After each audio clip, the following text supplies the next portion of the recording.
voici Laval avec Joseph Darnan en béret, héros des deux guerres, roi du coup de poing, et qui a créé la milice, police antiterroriste réclamée par Hitler, réclamant aussi nos bras pour gagner sa guerre. Les Alliés gagnent du terrain. Les troupes anglaises du général Montgomery et les Américains du général Patton ont débarqué en Sicile. Mesdames et messieurs, bonjour. La débâcle allemande en Union soviétique, la révolte du ghetto de Varsovie, la création de la milice et du service du travail obligatoire en France, le développement de la résistance intérieure, l'utilisation du curare, tels sont quelques-uns des titres de notre crue 1943. Mais nous commencerons par la progression des Alliés. Ils ont débarqué en Sicile. Sylvie Genevoix. Le 10 juillet, une armada alliée dirigée par les généraux Montgomery et Patton débarque en Sicile, les uns au sud, les autres à l'est de l'île. Pour ce débarquement en force, 2500 navires ont convoyé 600 chars, 2000 canons et 160 000 soldats qui ne mettront guère plus de 6 semaines pour venir à bout des 190 000 Italiens et des 40 000 Allemands de l'île. Un coup de force qui entraîne le 25 juillet la chute de Mussolini.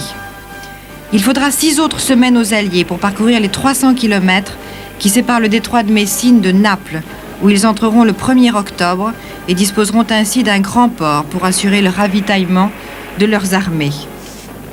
L'âpreté des combats est terrible, la malaria fait des ravages, autant que les armes. Les Allemands, qui voulaient concentrer leurs efforts sur la riche et industrielle Italie du Nord, reçoivent l'ordre de freiner au maximum l'avance alliée en Italie du Sud, afin de pouvoir établir une ligne de résistance dans les Abruzzes. Les Alliés utilisent tous les moyens pour avoir raison des Allemands. Parachutages nombreux derrière leurs lignes pour les prendre à revers, en particulier dans la région de Tarente, ou bombardements massifs.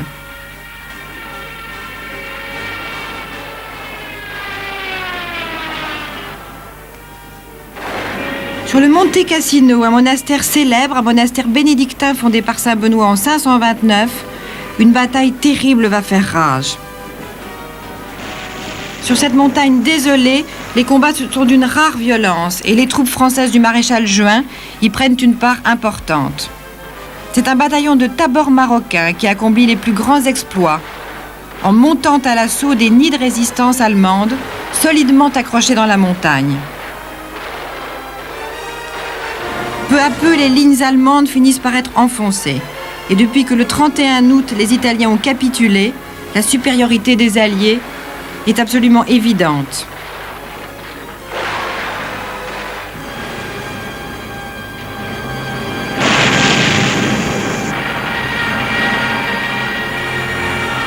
Dans ce monastère maintenant en ruine, qui marquera d'une date terrible les affrontements sanglants entre les Allemands et les Alliés en Italie, les quelques résistants n'ont plus qu'à se rendre. Emprisonné, il est libéré par un commando allemand grâce à l'appui d'Hitler. Il fonde en Italie du Nord un gouvernement fasciste républicain et il se venge de ses anciens amis. Alors Paul-Marie de Lagorce, grâce au général Juin, puisqu'il n'était que général à ce moment-là, et grâce aux Alliés, les taux se resserrent sur les Allemands et les Italiens. Vous savez, la bataille de Méditerranée en 1943, ça a été l'histoire d'un engrenage. Les Alliés, quand ils ont envahi l'Afrique du Nord et l'ont libérée, n'avaient pas planifié une campagne en Italie.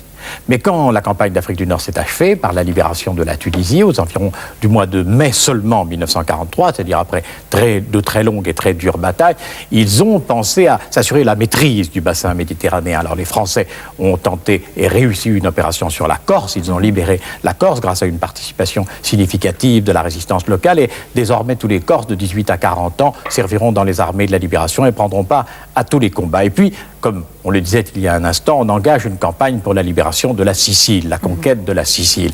Les autorités américaines utilisent, il faut bien le dire, ce que les Américains d'origine sicilienne avaient gardé de réseaux d'influence, d'amitié, de contact à l'intérieur de l'île, et ça leur servira beaucoup pour sa conquête et sa libération. Là, le renversement de Mussolini et bientôt l'armistice avec l'Italie vont pousser les Alliés à développer leur campagne en Italie. Mais alors le fascisme italien est mort, le fascisme bien mort. italien s'effondre dès que Mussolini est renversé, comme un château de cartes. Et au bout de quelques jours seulement, des contacts secrets sont pris avec les Alliés pour la conclusion d'un armistice. En réalité, les Alliés ne profitent probablement pas pleinement de cette occasion. Ils ne saisissent pas que peut-être l'occasion est venue d'aller très loin dans la campagne d'Italie. Les Allemands les devancent et prennent le contrôle de la plus grande partie de la péninsule, de sorte qu'en définitive, la campagne d'Italie, ce sera une lente, très lente remontée à travers la péninsule dans des conditions extraordinairement difficiles. Comme on l'a vu, le front est étroit et extrêmement montagneux. Des tentatives de débordement, comme le débarquement d'Anzio, va échouer. Et au total, sur ce front où on ne peut pas livrer de grandes batailles de blindés, comme par exemple dans les campagnes de France, de Pologne, de Russie, il y aura des succès alliés, mais il y aura des succès défensifs allemands. Et en définitive, ce ne sera pas en Italie que se situera le champ de bataille de la victoire décisive des Alliés. Merci Paul-Marie de Lagorce. Merci beaucoup. Alors, sur le front de l'Est, c'est la capitulation des Allemands à Stalingrad. Et les Allemands sont aussi acculés à Koursk. Le Reich est défait carrément sur l'ensemble de ce front. Gérard Dalmas. Fini le mythe de l'invincibilité de la Wehrmacht. Stalingrad est tombé. Après des mois de siège, le froid, moins 35, la résistance, puis l'offensive acharnée de l'armée rouge, commissaire politique Khrouchtchev, ont vaincu le courage des centaines de milliers de fiers soldats de von Paulus, auxquels les soviétiques font mener une vie de chiens galeux. Depuis leur invasion de l'URSS, juin 41, les nazis ont souvent été vainqueurs sans jamais être victorieux. Mais là, c'est peut-être un tournant du conflit que cette reddition massive à Stalingrad du maréchal von Paulus, payant l'obstination aveugle d'Hitler et la suffisance de Göring.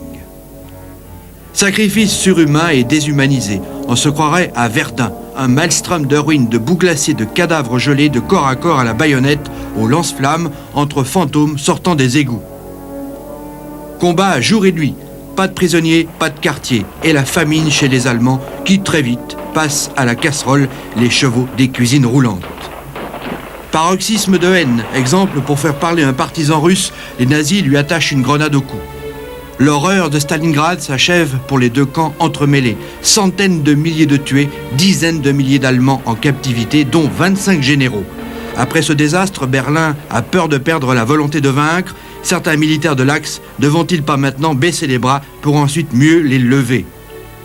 Alors, Hélène Carrère-Dancos, il faut expliquer que tout d'un coup, l'armée de Staline est devenue une armée très forte par rapport à l'armée allemande qu'on considérait comme invincible. Il y a une raison à cela, c'est qu'en fait, puisque Staline a été pris de court dans la déclaration de guerre, il n'était pas préparé à faire face à la puissance allemande. D'où le pacte.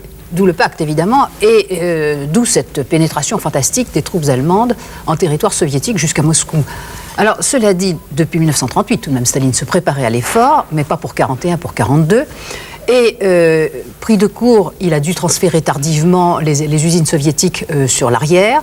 Par conséquent, tout l'effort qu'il peut entreprendre pour reconstruire l'armée, pour se donner les moyens militaires de faire face à l'effort allemand, sont au point à partir de la fin de 1942. Et c'est cela qui explique qu'à la fin de 1942, l'armée soviétique engagée dans les combats est supérieure de plus d'1 million d'hommes aux troupes allemandes.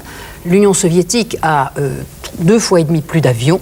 Elle est beaucoup plus équipée en chars, mais c'est un redressement qui, au fond, coïncide avec la fin de l'année 42, et ça explique le renversement subi. Le premier symbole, c'est au début, dans les tout premiers jours de l'année 1942, tout de même le fait que le blocus de Leningrad, ce blocus qui est une tragédie effroyable, qui dure et qui va durer encore toute l'année 1943, mais au moins le blocus est brisé. Ça n'est pas la fin du siège. Le siège, il faut plus de 300 jours. Mais et puis à Stalingrad, von Paulus se rend. Et puis alors, il y a la capitulation de Stalingrad qui est à la fois, si vous voulez, un événement décisif, un tournant, mais c'est aussi un symbole, parce qu'il ne faut pas oublier que Stalingrad, c'est la seule ville où Staline est marqué de son nom, la guerre civile. C'était l'ancien Tsaritsyne. Oui. Alors, c'est pour lui tout à fait symbolique. Oui. Alors, c'est une catastrophe pour l'Allemagne. Stalingrad, et puis ensuite confirmée par la plus grande bataille de chars de Koursk. Tout à fait. Et cette bataille de chars n'est possible précisément que parce que l'Union soviétique a tout d'un coup ce potentiel. Ça y est, ça arrive à terme, là. Exactement, ce potentiel technique qu'elle peut jeter dans la bataille et qui prend les Allemands par surprise, car ils n'ont pas. Leurs succès initiaux ont été tels qu'ils ont été très impressionnés, au fond, par la faiblesse du matériel soviétique. Du coup, les Alliés se réunissent à Téhéran et ils commencent à partager l'Allemagne presque, non? Oui, alors la rencontre de Téhéran, elle est aussi, je dirais, marquée par un changement dans l'optique générale. Et l'une des causes de ce changement dans l'optique générale, c'est la dissolution du Comintern que Staline a décidé en mai 1943. Ça rassure, quoi. Ça rassure. En fait, le Comintern ne fonctionnait plus. La dernière fois qu'il s'était réuni, c'était en 1939 pour expliquer à ses membres pourquoi le pacte germano-soviétique avait été conclu contre tous les propos antérieurs. Mais néanmoins, la dissolution du Comintern semble indiquer qu'au fond, ce que les Américains ont toujours espéré, la transformation d'un État révolutionnaire en un État qui a oublié d'être révolutionnaire et qui devient un État comme les autres, est accompli. D'ailleurs, Staline dit, en le dissolvant, que le Comintern n'est plus utile puisqu'il a accompli sa tâche historique. Ça veut dire, en principe, c'est ainsi que c'est entendu, il n'y aura plus de révolution. Cela dit, il est très très adroit. Il est très adroit, il va jouer des désaccords entre les Alliés, et il sait très bien que les Américains ont plus confiance en lui que les Anglais. Et il est exigeant sur un certain nombre de points, parce que pour la première fois, Staline il veut un front à l'ouest, c'est ça. Oui, et il annonce clairement ses buts de guerre. D'abord, il dit que la bataille d'Italie, ça n'est pas son problème. Churchill, vous le savez, souhaite à ce moment-là l'ouverture d'un second front sur les Balkans. Oui. Et Staline impose, et il est en état de l'imposer précisément, parce qu'il y a eu ces événements prodigieux, et les batailles... Il impose un débarquement Il impose que le débarquement en France ait lieu avant le 1er mai 1944, comme dernière date. Et ça, c'est tout à fait contraire à tous les vœux des Alliés. Bon, il impose sa conception de la frontière avec la Pologne, qui est capitale pour lui, la ligne Curzon. Ça, là aussi, il profite à la fois des dissentiments anglo-américains et de la naïveté américaine. Les Américains ne savent pas très bien ce que c'est que cette fameuse ligne. Et il précise, au fond, ce que sont ses intentions pour l'avenir. Et là, jamais il ne s'était avancé aussi loin auparavant. Et à cet égard, on peut dire que l'avenir est déjà très largement engagé par les décisions qu'il a fait prendre. Yann Carré-Danco, je vous remercie beaucoup. Alors, bien entendu, les bombardements alliés s'intensifient sur l'Allemagne. L'une des principales cibles, c'est l'installation de Penmoud, en Baltique, là où Hitler prépare des bombes volantes. Pour tenter d'abattre le moral des populations civiles, comme pour diminuer le potentiel industriel de guerre allemand, l'aviation anglaise et américaine multiplie les raids sur l'Allemagne. Des grandes villes comme Cologne, Hambourg ou Berlin sont bombardées de plus en plus fréquemment, ce qui cause des dizaines de milliers de morts, des centaines de milliers de sans-abri, des problèmes terribles de survie ou de ravitaillement. Tous les efforts de propagande de Goebbels ont de plus en plus de mal à persuader la population que le Troisième Reich et son Führer sont invincibles. Seid ihr entschlossen, dem Führer in der Erkämpfung des Sieges durch dick und dünn und unter Aufnahme auch der schwersten persönlichen Belastungen zu folgen?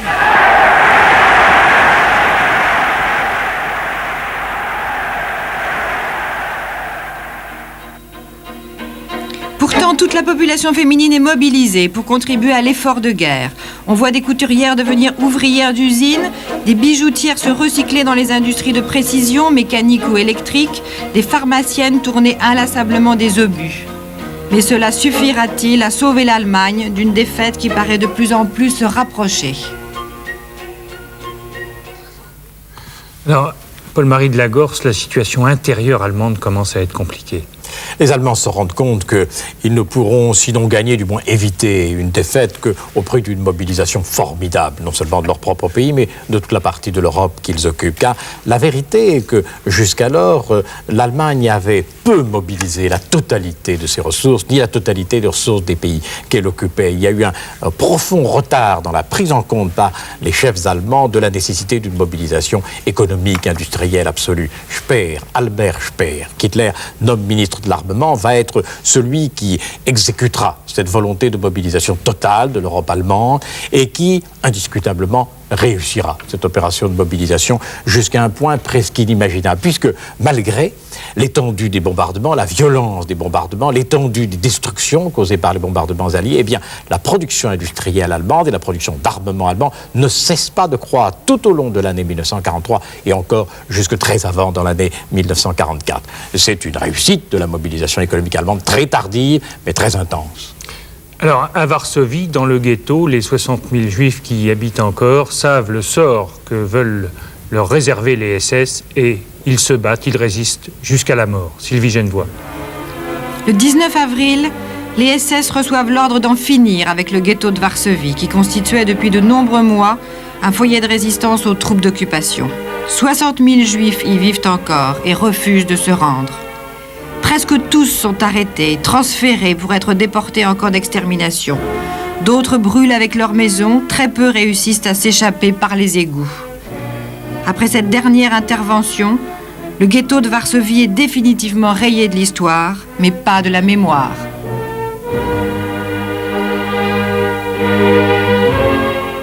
Paul-Marie de Lagorce, c'est Himmler qui est responsable de ça. Oui, c'est Himmler qui a été chargé par Hitler de l'ensemble de l'ordre intérieur, de la police intérieure de l'Allemagne et de l'Europe occupée par l'Allemagne. Et c'est lui en particulier qui, à la tête des SS, est chargé de faire régner cet ordre, et en particulier de l'ensemble des camps de concentration. À ce titre, il va être le responsable de l'écrasement de l'insurrection du ghetto de Varsovie et puis de la déportation de la totalité des survivants, ou de la quasi-totalité des survivants, excepté ceux qui auront réussi à fuir, jusque dans des camps de concentration où ils seront détruits.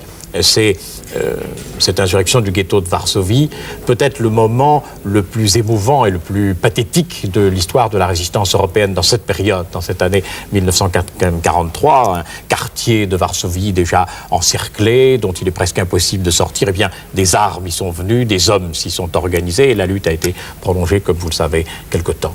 C'est Himmler aussi qui est responsable des abominables médecins d'Auschwitz, de toutes ces expériences médicales qu'on fait sur les déportés. Tout venait du fait que les autorités nazies ne considéraient pas la population déportée dans son ensemble, et en particulier la population juive, comme une humanité normale. Ils étaient dans des camps de concentration, donc c'était une sous-humanité, à traiter comme telle, et en particulier à traiter comme des cobayes, comme on le fait de certains animaux, pour la vérification des expériences médicales ou physiques. C'est l'esprit dans lequel l'organisation des camps travaillait, et à cet égard-là, ça ne paraissait pas aux responsables des camps plus extraordinaire que le simple fait de les envoyer à la chambre à gaz ou au four crématoire. Que faisait-il comme expérience? La stérilisation des femmes Oui, des expériences sur la peau, des expériences sur la possibilité d'inoculer certaines maladies, comme le typhus ou des maladies contagieuses contre lesquelles ils prétendaient lutter. Par ailleurs, des expériences médicales qui n'ont eu pour la science aucun résultat, aucun bénéfice, mais qui traduisaient leur volonté de traiter en sous-humanité l'ensemble de la population déportée. Côté Pacifique, le point sur la progression de l'armada américaine d'île en île, Sylvie Genevoix. Mais qui a jamais entendu parler de cette île de Guadalcanal? C'est la question que se posent les 19 000 marines américains qui font route sur 82 navires de la Task Force dans les eaux du Pacifique Sud. Cette bataille de Guadalcanal a pourtant été la plus meurtrière de l'année dernière, mais elle a marqué le début de la défaite japonaise et de la reconquête des Alliés qui continuent d'appliquer efficacement dans tout le Pacifique leur technique de saute-puce ou de saute-mouton d'île en île. À Tarawa et à Makin, dans le Pacifique central, leur succès est total, mais au prix de pertes cruelles. Pendant des jours et des jours, embusqués dans une jungle qui leur est familière, décidés à tout, même à y laisser leur vie, les Japonais surprennent de tous côtés des soldats américains fatigués par la chaleur et par leur méconnaissance du terrain. En hommes, les pertes seront terribles, en matériel, beaucoup moins. Nouvelle de France, maintenant, le gouvernement de Vichy crée la milice française et, pour fournir de la main-d'œuvre à l'Allemagne, le service du travail obligatoire, Gérard Dalmas.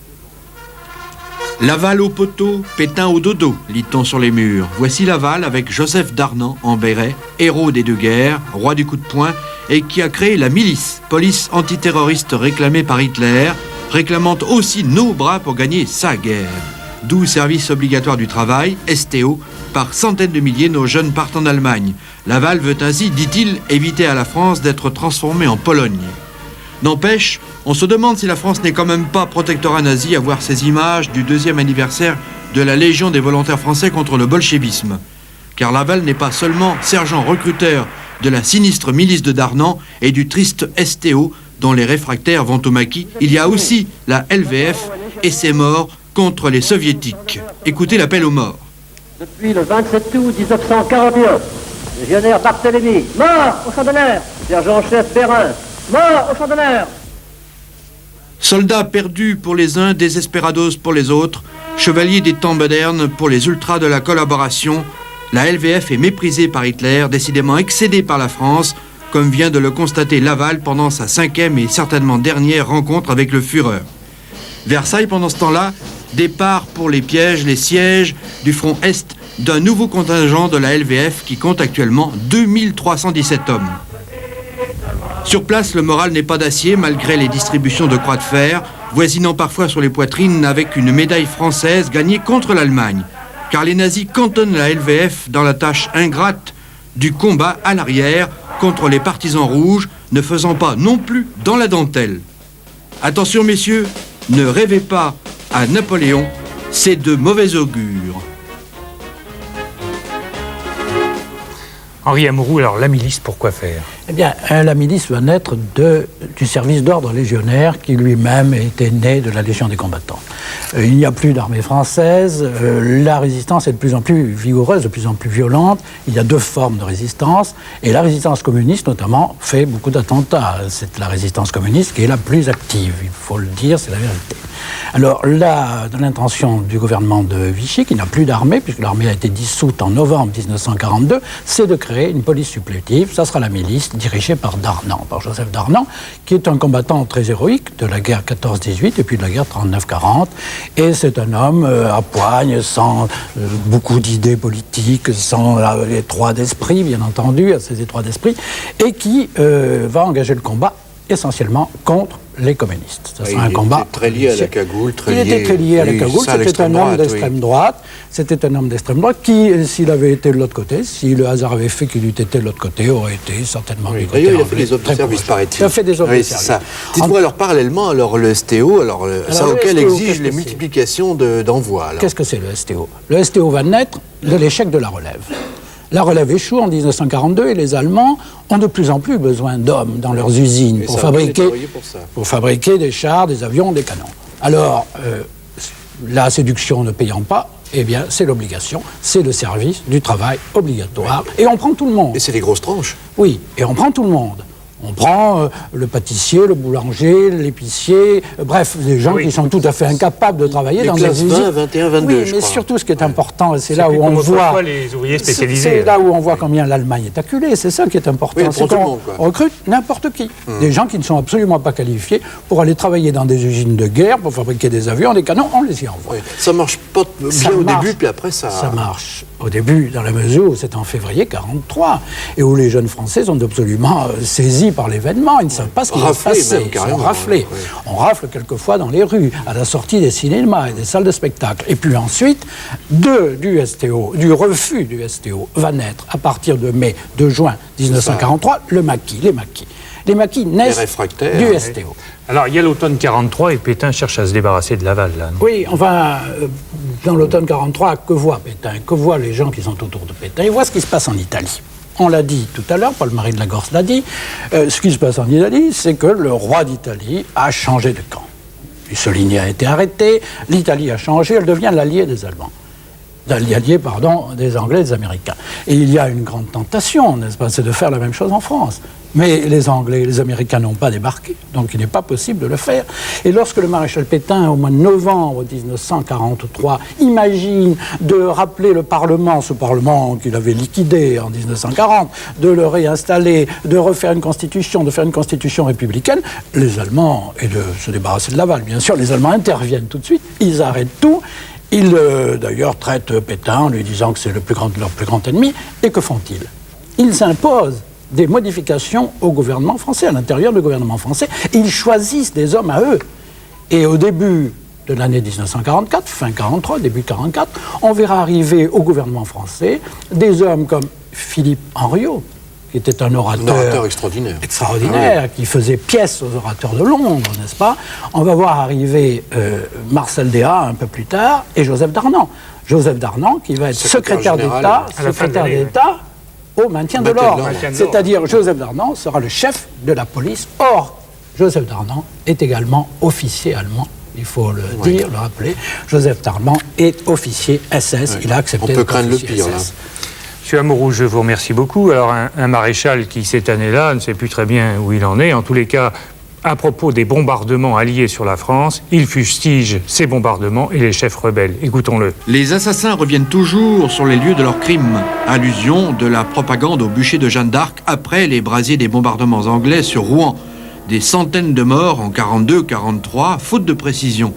Dans le Nord, en Bretagne, en Normandie, les visiteurs du soir se multiplient sur les objectifs occupés. Parfois, les avions de la RAF sont pilotés par des Français Exemple Klosterman, le premier chasseur français. En revanche, les Américains pilonnent l'ouest parisien cette année.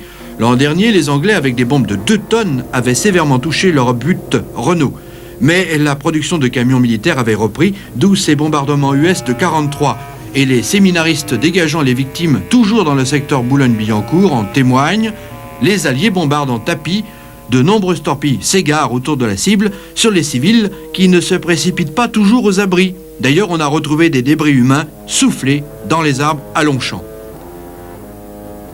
En 2 ans de raid anglo-américain, 1250 morts et les chaînes Renault ne sont pas arrêtées pour autant. De plus, la suprématie aérienne des Alliés est maintenant évidente. Alors, le maréchal monte au créneau contre Londres. Il faut choisir. Les chefs rebelles ont choisi l'émigration et le retour au passé. J'ai choisi la France et son avenir.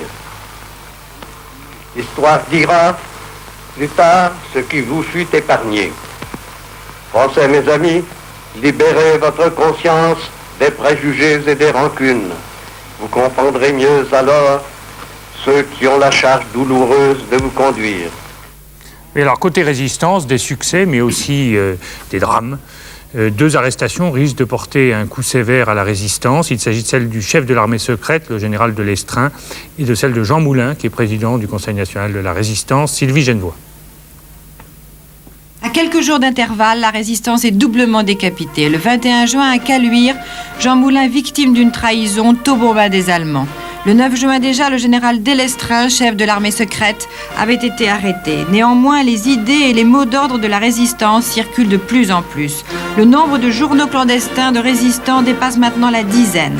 Et les partisans multiplient les attentats contre les personnes ou les installations militaires allemandes. Les forces s'organisent de plus en plus, les parachutages d'Angleterre deviennent presque quotidiens et amènent à la résistance des armes, mais aussi des moyens de liaison radio indispensables pour que les renseignements souhaités par Londres sur le dispositif militaire allemand soient acheminés sans délai. La résistance se prépare à tenir son rôle le moment venu, quand commenceront les vraies opérations de libération de la patrie.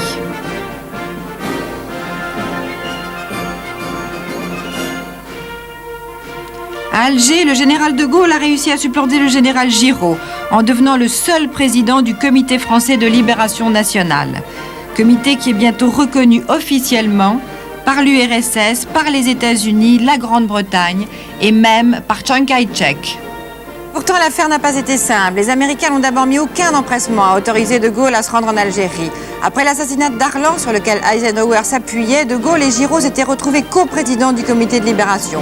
Mais Giraud a rapidement préféré son rôle de chef militaire à son rôle de chef politique, et De Gaulle s'est retrouvé seul responsable de la France libre. Ah, Monsieur Azéma, la fusion des mouvements de résistance était une chose qui s'avérait indispensable, quoi. Oui, tout à fait. Il faut dire qu'en 1943, ces femmes et ces hommes qui se sont engagés dans des réseaux, dans des mouvements de résistance, trouvent le temps de plus en plus long. Ils subissent la traque, ils redoutent la chute accompagnée de son cortège d'humiliations et de tortures.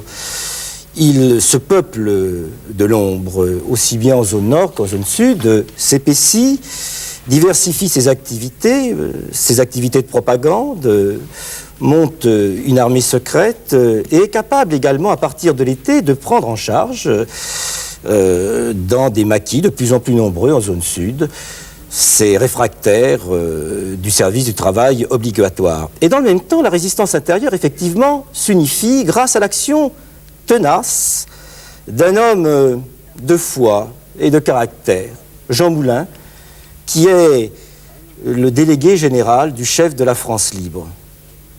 Victime d'une série de maladresses et de trahisons, il tombe à Caluire le 21 juin 1943. Mais il laisse derrière lui un conseil de la résistance, le CNR, qui tient sa première réunion à Paris, rue du Four, le 27 mai. La France, à cette époque-là, est le seul pays de l'Europe occupée à s'être doté de structures d'un État clandestin.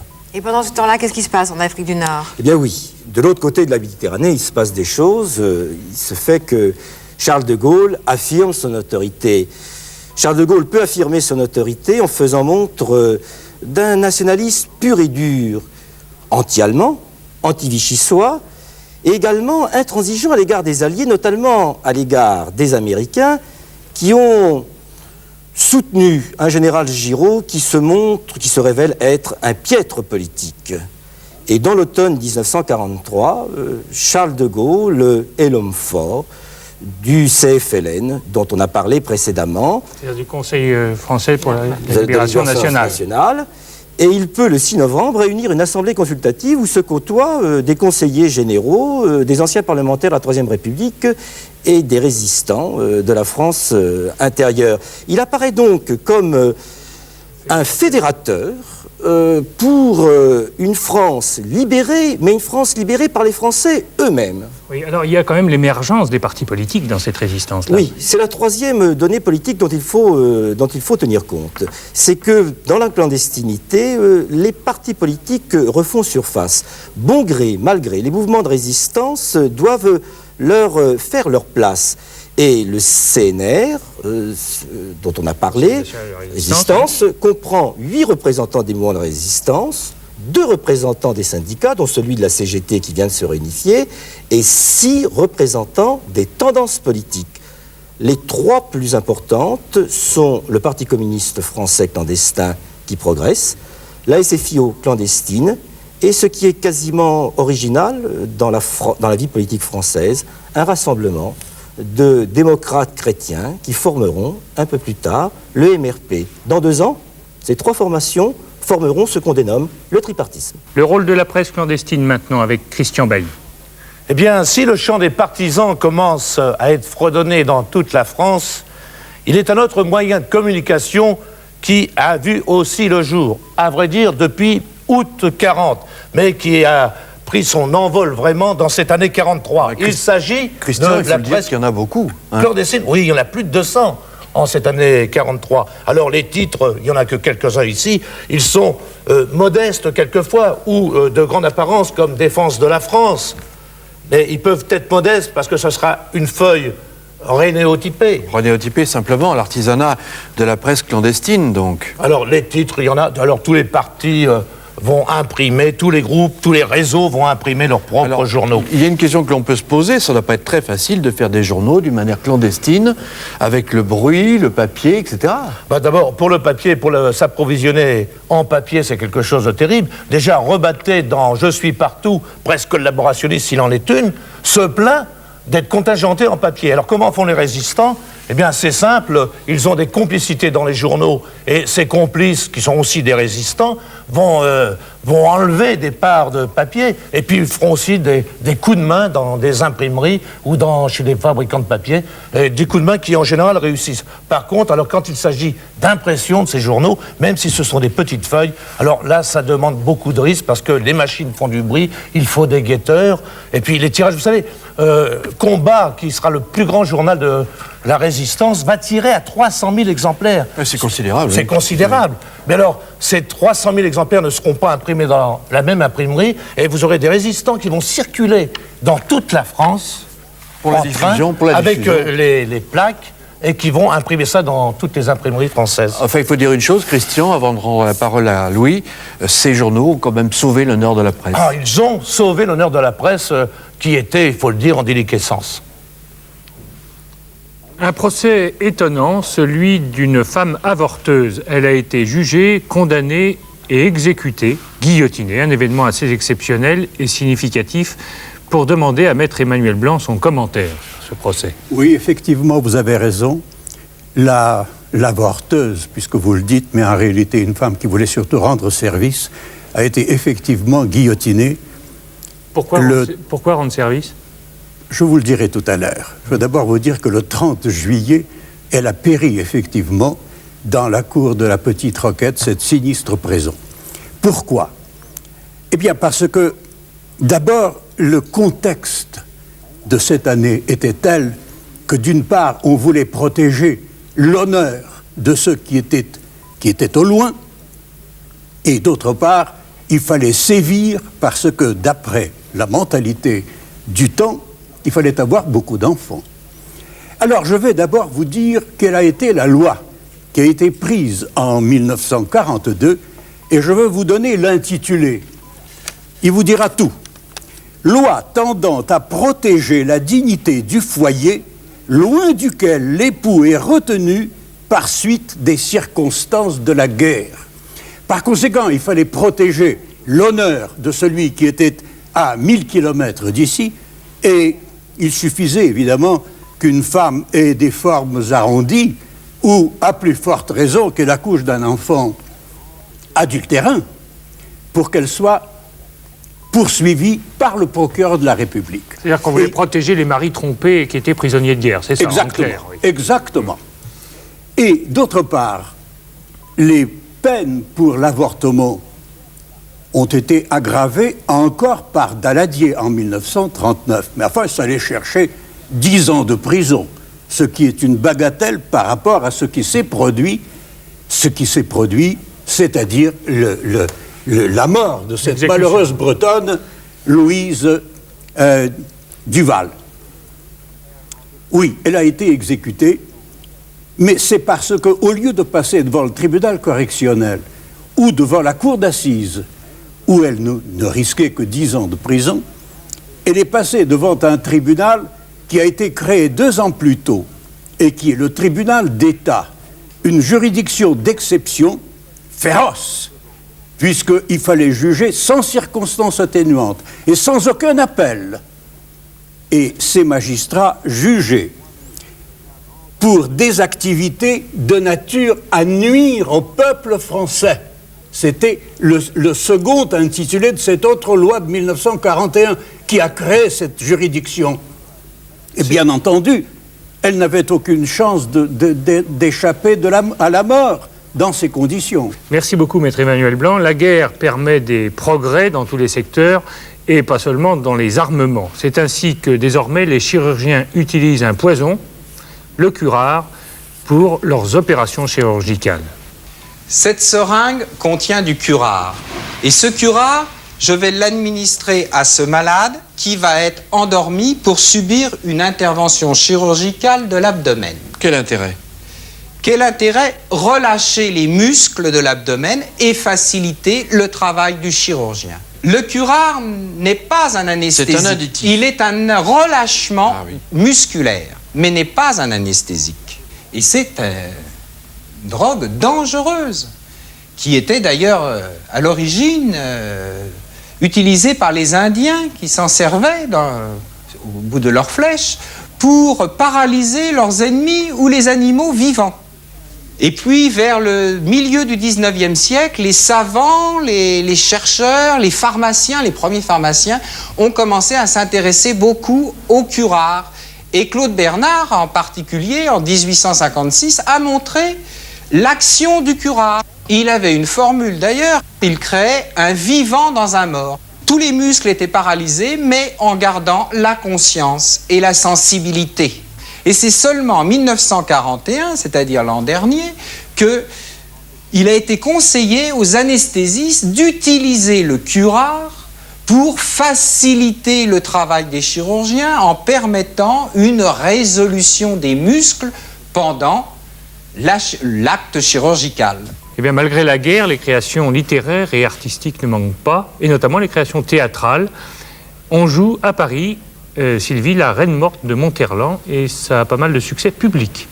Public, absolument. C'est Jean-Louis Vaudoyer, l'administrateur de la Comédie Française, qui a monté cette pièce de Monterland et qui est empruntée à la légende, inspirée de la légende d'Inès de Castro, qui au XIVe siècle a été assassinée par son beau-père, aimé par l'infant du Portugal, marié secrètement. C'est pas du tout gai, mais c'est une très belle pièce, très émouvante, et on y voit une jeune actrice en particulier qui s'appelle Madeleine Renaud. Et il y en a d'autres aussi. Il y a René Faure, il y a Julien Berthaud, et cette pièce a beaucoup de succès. La mise en scène est de Pierre Dux, et on en voit un extrait maintenant. Les femmes, tel est le sous-titre de cet âpre et cruel drame d'amour dont l'action se déroule au XVe siècle à la cour de roi Ferrante de Portugal. Cette tragédie moderne, écrite en une langue forte et belle, a été montée avec richesse dans des décors et avec des costumes de Roland Oudot, l'un des meilleurs peintres de la génération actuelle. Gros effort que notre théâtre national n'a pas craint d'entreprendre malgré les difficultés présentes. M. Jean-Louis Vaudoyer, ayant à ses côtés M. Pierre Dux, metteur en scène, assiste à l'ultime répétition. On reconnaît René Faure, Madeleine Renaud, Julien Berthaud, Lionel et Maurice Escambre. Messieurs, Doña Inès de Castro n'est plus. Je l'ai fait exécuter pour préserver la pureté de la succession au trône. Alors un autre écrivain inspiré par le théâtre, c'est Jean-Paul Sartre qui écrit Les Mouches. Oui, c'est sa première pièce et c'est la pièce d'ailleurs qui le rend célèbre parce qu'il n'est pas très connu jusqu'à présent. Alors, Les Mouches, c'est le thème, c'est inspiré de l'Antiquité, c'est la vieille ville d'Argos, c'est Oreste qui revient et ces mouches, c'est ce remords qui bourdonne sans arrêt aux oreilles de tout le monde. Et Oreste a le courage d'affronter le pouvoir et se bat pour la liberté. Et c'est une pièce qui a un énorme retentissement parce que tout le monde y voit une allusion au régime de Vichy, bien entendu. Et elle a un grand succès, bien sûr. Il y a une autre... Sacha Guitry aussi. Oui, alors lui, c'est prolifique. un genre différent, mais c'est sa 114e pièce. Elle s'appelle N'écoutez pas, mesdames, et tout le monde s'amuse beaucoup et tout le monde y va. Bon, alors aussi, maintenant, un livre étonnant. Oui, un Le livre Petit Prince merveilleux. de Saint-Exupéry. C'est la première fois qu'il écrit pour les enfants. Et c'est un livre d'une poésie extraordinaire. C'est l'histoire d'un aviateur qui se pose dans un désert complètement inconnu, à 1000 milles de toutes les régions habitées. Et il voit arriver un merveilleux petit personnage qui est le Petit Prince et qui vient d'une planète, on ne sait pas où. Il l'a quitté parce que tout le monde s'y disputait. Il est amoureux d'une rose et il est très triste le jour où il s'aperçoit que cette rose n'est pas la seule au monde. Et c'est un merveilleux dialogue d'amitié, de poésie, de tendresse. Et tout le monde peut y trouver ce qu'il a envie d'y trouver. Alors, Jean-Philippe Puy-Martin, là, va nous en lire une page avec beaucoup d'émotion. J'ai de sérieuses raisons de croire que la planète d'où venait le Petit Prince est l'astéroïde B612. Cet astéroïde n'a été aperçu qu'une fois au télescope en 1909 par un astronome turc. Il avait fait alors une grande démonstration de sa découverte à un congrès international d'astronomie, mais personne ne l'avait cru à cause de son costume. Les grandes personnes sont comme ça. Heureusement pour la réputation de l'astéroïde B612, un dictateur turc imposa à son peuple, sous peine de mort, de s'habiller à l'européenne. L'astronome refit sa démonstration en 1920 dans un habit très élégant, et cette fois-ci, tout le monde fut de son avis. Si je vous ai raconté tous ces détails sur l'astéroïde B612 et si je vous ai confié son numéro, c'est à cause des grandes personnes. Les grandes personnes aiment les chiffres. Quand vous leur parlez d'un nouvel ami, elles ne vous questionnent jamais sur l'essentiel. Elles ne vous disent jamais quel est le son de sa voix, quels sont les jeux qu'il préfère, est-ce qu'il collectionne les papillons. Non, elles vous demandent quel âge a-t-il, combien a-t-il de frères, combien pèse-t-il, combien gagne son père. Alors seulement, elles croient le connaître. Si vous dites aux grandes personnes « J'ai vu une belle maison en briques roses avec des géraniums à la fenêtre et des colombes sur le toit », elles ne parviennent pas à s'imaginer cette maison. Il faut leur dire « J'ai vu une maison de 100 000 francs ». Alors elles s'écrient « Ah, comme c'est joli ». Ainsi, si vous leur dites la preuve que le Petit Prince a existé, c'est qu'il était ravissant, qu'il souriait et qu'il voulait un mouton. Quand on veut un mouton, c'est la preuve qu'on existe. Elles hausseront les épaules et vous traiteront d'enfant. Mais si vous leur dites la planète d'où il venait est l'astéroïde B612, alors elles seront convaincues et elles vous laisseront tranquille avec leurs questions. Elles sont comme ça. Il ne faut pas leur en vouloir. Les enfants doivent être très indulgents avec les grandes personnes. Un extrait du Petit Prince par Jean-Philippe Puy-Martin. La mort de Maurice Denis nous donne l'occasion d'évoquer l'œuvre de ce peintre, mais aussi l'école de Pont-Aven. Avec nous, Hubert Comte, pour nous parler à la fois du peintre et de l'école. Hubert. Oui, c'est toute une cargaison de souvenirs, c'est tout un morceau d'histoire qui s'en va avec Maurice Denis, puisqu'il avait fait partie, comme vous venez de le dire, de ce groupe de Pont-Aven, qui est, parmi les groupes qu'on peut voir dans l'histoire de la peinture, un des plus sympathiques, un des plus fraternels qui soit. On voit par exemple des peintres aller ensemble sur le motif, copier les uns les tableaux des autres, se les prêter, et il y a même un magnifique tableau de Sérusier au dos duquel il a écrit « J'ai peint ce tableau avec Gauguin à côté de moi et sur ses conseils ». Il y a une autre chose qu'il faut dire à ce sujet, c'est... Ça, c'est de Maurice Denis. C'est de Maurice Denis. C'est le goût sincère et qui continuera. Par exemple, Gauguin le continuera quand il sera dans les îles lointaines pour les gens tels qu'ils sont. Vous avez vu là les Bretons avec leurs costumes. Gauguin ne fera que continuer cela qu'il aura appris là quand il sera à Tahiti ou ailleurs. Et une chose qui est importante, c'est la découverte qu'ils sont en train de faire, tous ensemble à ce moment-là, de la couleur. Ils sont comme des enfants qui jouent avec de la dynamite, qui sentent qu'ils vont arriver à la fabriquer. Ils sont là, ils se disent lequel de nous quatre va arriver à faire sauter le truc d'abord. Et ce qui saute, c'est la couleur, avec Émile Bernard qui dit « Tu vois, cet arbre est vert. Mais bon sang, prends le plus beau vert qu'il y a sur ta palette et l'ombre est un petit peu bleue. Pas de petit bleu, le gros bleu, etc. » Alors, quand on revient à Paris, on montre ça, Gauguin le raconte, et Maurice Denis dit ben, c'était fantastique, les trucs conventionnels s'effondraient, et voilà, la peinture était là, on pouvait y aller. Qu'est-ce que c'était que la peinture? C'était des couleurs assemblées, c'était la caricature forte d'une sensation qu'on avait eue. Voilà, merci beaucoup. Nous allons maintenant évoquer les livres qui vous permettront d'en savoir davantage sur cette année, à commencer par le livre de Jean-Paul Sartre, enfin le livre, la pièce de Jean-Paul Sartre, Les Mouches, suivi ou précédé par Huis clos, collection Folio. Ensuite, du même auteur, L'être et le néant, c'est un essai d'ontologie phénoménologique, édition Tel Gallimard. Le Petit Prince, d'Antoine de Saint-Exupéry, collection Folio Junior. Katyn, l'armée polonaise assassinée, d'Alexandra Kwiatkowska-Wiato, collection édition complexe.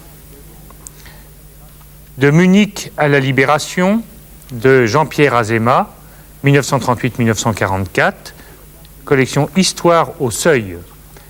L'impitoyable guerre civile, de la série d'Henri Amouroux, La grande histoire des Français sous l'occupation, décembre 42, décembre 43, chez Robert Laffont. Les affiches, la dernière guerre vue à travers les affiches, édition Atlas.